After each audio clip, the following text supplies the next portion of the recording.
வணக்கம் நண்பர்களே. குரல் ஹேமலதா ரமேஷ். இன்னைக்கு நாம பார்க்க போற கதை கிராமத்து காதலியே பாகம் 3 ஆடியோ நாவல் கிராம காதல் கதை.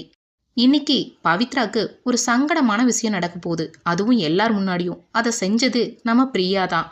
ஏன் இந்த பிரியா இப்படி நடந்துக்கிறா அப்படின்னு சொல்லி கதிருக்கு அவ மேல ரொம்ப கோபம் வருது. அதைத்தான் இன்னைக்கு எபிசோட்ல பார்க்க போறோம். வாங்க கதைக்குள்ள போலாம். கழுத்தில் கிடந்த தங்க சங்கிலியை பார்த்ததும் பிரியா சந்தோஷத்தில் துள்ளி குதித்தாள். இது எனக்கா? இல்லை, உங்க அம்மாக்கு. கோவமாக கதிரை முறைத்தாள். கேட்குறா பாரு கேள்வி. இது நான் உனக்கு முதலாக கொடுக்குற கிஃப்ட். இது நீ எதுக்காகவும் கழட்டவே கூடாது. கண்டிப்பா மாட்டேன். நீ எனக்கு எதுவும் கிஃப்ட் தர மாட்டியா? இப்படி திடீர்னு கேட்டா எப்படி? நாளைக்கு வாங்கி கொடுக்குறேன். நீ நினைச்சா இப்பவே கொடுக்கலாம். இப்பவே வா. ஓ சார், அப்படி வரீங்களா? சரி, தரலனா போ, நானே எடுத்துக்கிறேன் என்று மெதுவாக அவளிடம் நெருங்க அவனை தள்ளிவிட்டு வெளியே ஓடினாள். காலை விடிந்ததும் வீட்டில் அனைவரும் பரபரப்பாக இயங்கிக் கொண்டிருந்தனர். அம்மாவை தேடி கதிர் சமையல் அறைக்கு வர அங்கே பவித்ரா பம்பரமாக சுழன்று கொண்டிருந்தாள். பவித்ரா கதிரை கண்டதும் தூக்கி சொருகி இருந்த பாவாடையை இறக்கிவிட்டாள். அத்தா, காஃபி குடிக்கிறீங்களா? அம்மா எங்க? அத்தை கோயில் வரைக்கும் போயிருக்காங்க என்று சொல்லிக்கொண்டே அவன் கையில் காஃபி டம்ளரை கொடுத்தாள். கடைசி சொட்டு வரை மிச்சம் வைக்காமல் குடித்தான். அவளின் கைப்பக்குவத்தில் காஃபி கூட அடிவயிறு வரை இனித்தது. கதிரத்தா, உங்களை குளிச்சுட்டு மாமாவை கூட்டிட்டு கோயிலுக்கு அத்தை வர சொன்னாங்க. நீங்க குளிச்சு ரெடி ஆகிட்டு வாங்க, நான் சாப்பிட எடுத்து வைக்கிறேன். மெதுவாக அவளிடம் தயங்கி பேச முடியாமல் நின்று கொண்டிருந்தான்.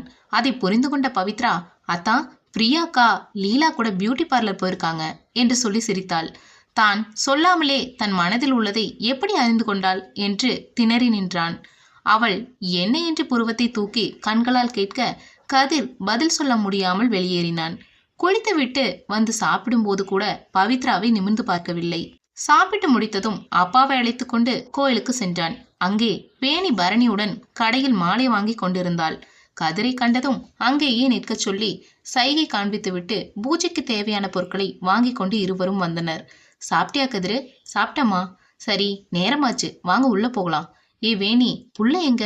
அவ பிரியா கூட வரான்னு சொன்னா. நீங்க முன்னாடி போங்க, நான் அவளை கூட்டிட்டு வரேன். ராமலிங்கமும் கதிரும் முன்னால் சென்றனர். பரணி, லீலாக்கு போனை போடு. பார்லர் போய் எம்பிட்டு நேரமாச்சு, இன்னும் ஆளை காணோம். கொஞ்சம் கூட தெரிய வேண்டாம். அவளை ஏமா திட்டுற? உன் அண்ணம்மாவை தானே கூட்டிட்டு போனது. நம்ம வீட்டுக்கு வர போற பிள்ளைய அப்படியெல்லாம் பேசாதடா. அவளை சொன்னா உனக்கு வந்துருமே. அம்மா, அவ போன் எடுக்கல என்று சொல்லிவிட்டு பரணி கோயிலுக்குள் சென்றான்.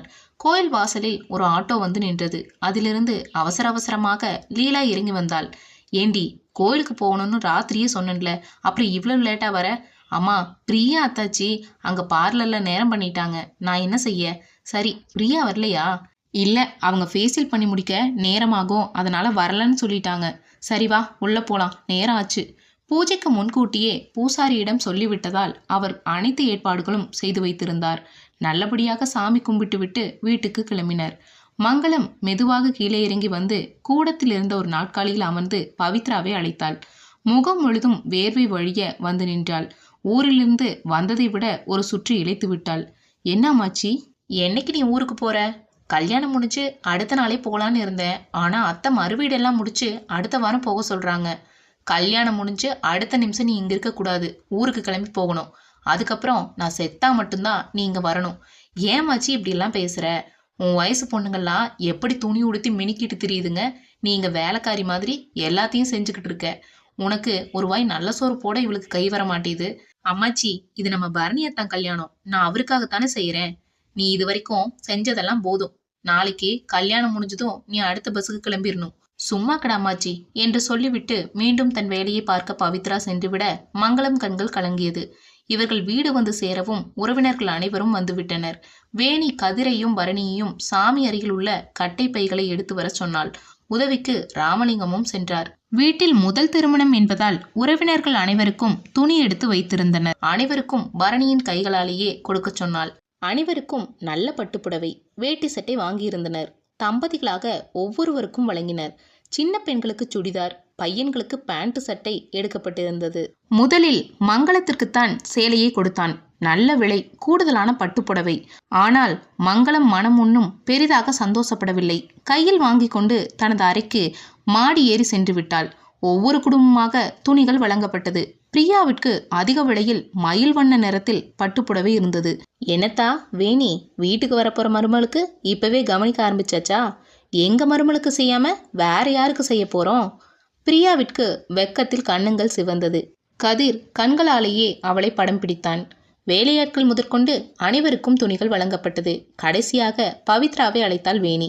பவித்ராவும் ஆவலில் வந்து நின்றாள். கடைசியாக ஒரு சின்ன பை ஒன்று இருந்தது. பரணியை எடுத்து அதை பவித்ராவிடம் கொடுக்கச் சொன்னாள். பரணி அந்த பையை திறந்து பார்த்தான். அதற்குள் வெடுக்கென்று பிடுங்கி பவித்ராவிடம் கொடுக்க அதை வாங்கி கொண்டு சிரித்த முகமாக சென்றாள் பவித்ரா. பையை ஆவலுடன் திறந்து பார்த்தாள் பவித்ரா. அதில் ஒரு சுமாரான சுடிதார் இருந்தது. 500 கூட தேராத துணி. வேலையாட்களுக்கு கூட நல்ல துணி வாங்கியிருந்தார்கள். பவித்ராவுக்கு முதலில் வருத்தமாக இருந்தாலும் தன்னை மறக்காமல் துணி எடுத்து கொடுத்தது நினைத்து சந்தோஷப்பட்டாள். அங்கே வந்த மங்களம் பவித்ராவின் கையில் இருந்த துணியை வாங்கி பார்த்து கோபமாக பவித்ராவை இழுத்து கொண்டு கீழே சென்றாள். அம்மாச்சி, எங்க கூட்டிட்டு போற? விட அம்மாச்சி. மங்களம் எதையும் காதில் வாங்கவில்லை. கூடத்தில் சில பெண்கள் திருமணம் முடிந்ததும் கொடுப்பதற்கான தேங்காய் பையில் தேங்காய், சாத்துக்குடி, வெத்திலைப்பாக்கு போன்றவற்றை நிரப்பிக் கொண்டிருந்தனர். ராமலிங்கம் தேங்காய் மூட்டைகளை எடுத்து வைத்து கொண்டிருந்தார். ராமு, உன் பொண்டாட்டியை கூட்டிட்டு உள்ளவா. எதுக்குமா? இங்க நிறைய வேலை கிடக்கு.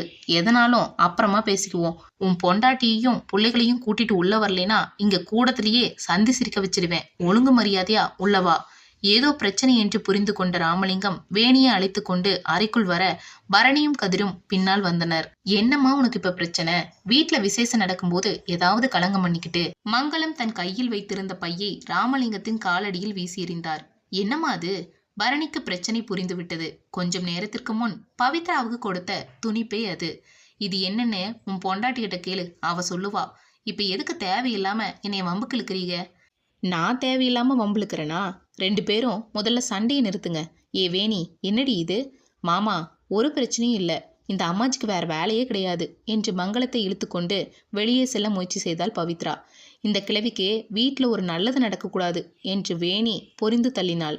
வேணி, வாயை மூடு, தேவையில்லாம வார்த்தை விடாத என்று ராமலிங்கம் எச்சரித்தார். அப்பத்தா, என்ன நடந்துச்சுன்னு நீ சொல்லு என்று கதிர் கேட்டான். ராசா, உன் அப்பனும் ஆத்தாலும் அத்தனை சொந்தக்காரங்களுக்கும் துணி எடுத்து கொடுத்தாங்க. அது சந்தோஷம்தான். ஆனா இந்த பிள்ளைக்கு ஒரு நல்ல துணி எடுத்து கொடுக்க வக்கத்து போயிட்டாங்களா? வீட்டில் வேலை செய்ய வரவளுக்கு கூட நல்ல வசதியான சீலை எடுத்து கொடுக்க முடியுது. கூட பிறந்தவமாவளுக்கு ஒரு நல்ல துணி எடுத்து கொடுக்க முடியல. இந்த துணியை எடுத்து கொடுக்காமலேயே இருந்திருக்கலாமே என்று ஆவேசமாக பேசினாள். ராமலிங்கம் அந்த பையை எடுத்து பிரித்து பார்க்க அதிலிருந்த துணியை பார்த்ததும் அதிர்ச்சி அடைந்தார். ஏ வேணி, துணி ஏதும் பிள்ளைக்கு மாற்றி கொடுத்துட்டியால? இல்லப்பா, இந்த பையில் இருக்கிறது பாப்பாக்குத்தான்னு அம்மா தான் கொடுத்துச்சு. அப்போ வேணும்னு தான் இந்த துணியை பவித்ராக்கு எடுத்தியா என்று அடிக்க வந்தார் ராமலிங்கம். இடையில் பவித்ரா வந்து தடுத்தாள். மாமா, எனக்கு இந்த சுடிதார் ரொம்ப பிடிச்சிருக்கு. இப்போ இந்த மாதிரி போடுறது தான் ஃபேஷன். நானே இந்த மாதிரி ஒன்று எடுக்கணும்னு நினச்சிட்டு இருந்தேன். அத்தையே எடுத்து கொடுத்துட்டாங்க என்று கூறினாள். கதிருக்கு மனதில் ஓரமாக வலித்தது. இவ்வளவு செலவு செய்கிறார்கள், ஆனால் இந்த சின்ன பொண்ணுக்கு மட்டும் ஏன் இத்தனை ஓர வஞ்சனை காட்டுகிறார்கள் என்று ஆதங்கப்பட்டான். பவித்ரா மீண்டும் அந்த துணியை எடுக்க மங்களம் அதை பிடுங்கி வீசி எறிந்துவிட்டு பவித்ராவை வெளியே இழுத்து சென்றாள். ராமலிங்கம் கோபமாக வீட்டிலிருந்து வெளியே சென்றுவிட பரணி தன் பங்கிற்கு வேணியை திட்டிவிட்டு சென்றான். வேணி அழுது கொண்டே அடுப்பங்கரைக்கு சென்று விட்டாள். இதை அனைத்தையும் ஓரமாக நின்று பார்த்து கொண்டிருந்த லீலாவதியை அருகில் அழைத்தான் கதிர். ஏன் லீலா, துணி எடுக்க நீயும் தானே கூட போன? நீயாவது அம்மா கிட்ட சொல்லியிருக்கலாம்ல. அண்ணா, அம்மா மேலே எந்த தப்பு இல்லை. அம்மா நல்ல விலை கூடுதலான 2 பட்டு புடவை, ஒன்று பவித்ராக்கும் ஒன்று பிரியா அத்தாச்சிக்கும் ஒரே மாதிரி எடுக்க சொல்லித்தான் என்கிட்டையும் பிரியா அத்தாச்சிக்கிட்டையும் சொன்னாங்க. பிரியா அத்தாச்சி, நானே பவித்ராக்கு நல்ல புடவையாக செலக்ட் பண்ணுறேன், நீ போய் மற்றதெல்லாம் பாருன்னு சொல்லி அனுப்பி விட்டுட்டாங்க. மொத்தமாக பில் போட்டு முடிச்சு வீட்டுக்கு வந்ததுக்கு அப்புறம் கூட நாங்கள் அந்த பையை பிரித்து பார்க்கல. பரணி அண்ணன் பவித்ராக்கு கொடுக்கும்போது கூட அம்மா பிரித்து பார்க்க விடலை. ஏன்னா பவித்ராக்கும் பிரியா அத்தாச்சிக்கும் ஒரே விலையில் புடவை எடுத்தது தெரிஞ்சா சொந்தக்காரங்க ஏதாவது சொல்லுவாங்கன்னு தான் அம்மா யார் முன்னாடியும் அந்த பையை பிரிக்க விடலை. சொல்லப்போனா அம்மாவே அந்த பையை பிரித்து பார்க்கல.